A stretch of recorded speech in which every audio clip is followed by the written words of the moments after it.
Torres. Mr. Stanton, this February, Phoenix passed a 7% water rate increase that averages 4.4% in total increases when factoring in the 0% sewer rate increase.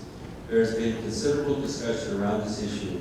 As mayor, how would you address this issue given pre-existing capital improvement project commitments, recent EPA regulations, increases in the cost of chemicals, and infrastructure involved in furnishing water to Phoenix residents?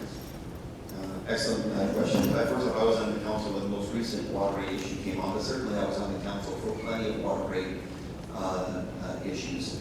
Number one, you always have to, people have to understand that water pressure and improving the infrastructure of our city is important, particularly in the older parts of town like here. We have to have the infrastructure protected and improved. We simply won't be able to build the density that I think Mr. Gullett and I both want in the center of the city if we don't have the infrastructure, and it doesn't come for free. We have to be a leader in that regard.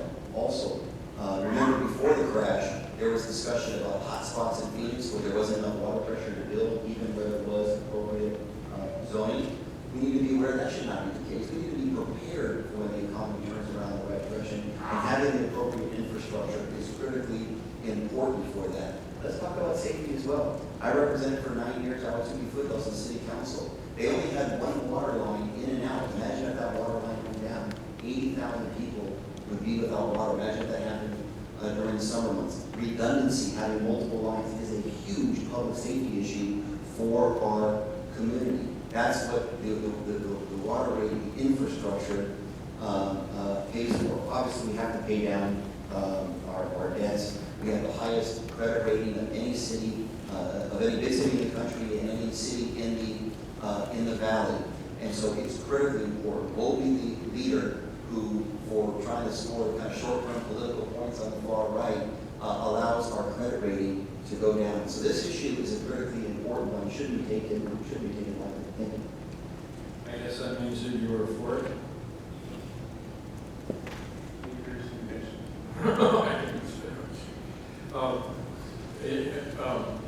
You have a record. And I opposed it. I opposed it, and I opposed the water increase because we didn't need it. We've increased water rates 100% in the last 10 years. And we have the money in the system. When they said, when we were down fighting it at the time, they said there's not a dime more we can save out of the water department. And guess what? 4 months later, they found 5%. It was a 7% water rate increase. If we'd slowed down our capital expenditures, our pay-as-you-go, a little bit, we could have had the 7% and we wouldn't have needed the increase. And here's why it's important. It's $24 million out of the private economy.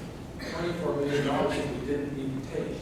And the idea that we just have to keep raising these rates and raising these rates and raising these rates.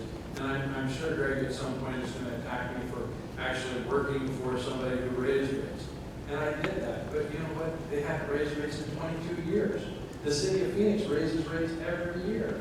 And we've got to stop this train.